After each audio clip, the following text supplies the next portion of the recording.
Hello again. Here is how I do the stacking. This is the olive branches. I trim away some of the wild frames that I don't need, and I stack these however I please to fill up the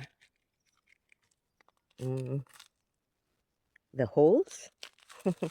And I'm trying to decorate with some of the dried angel hair weed too, to make it look, I don't know, cloudy, fluffy.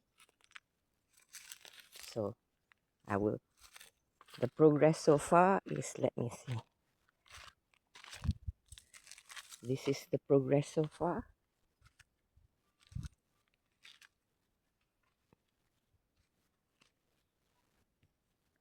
Can you see it? Oh, okay, till later.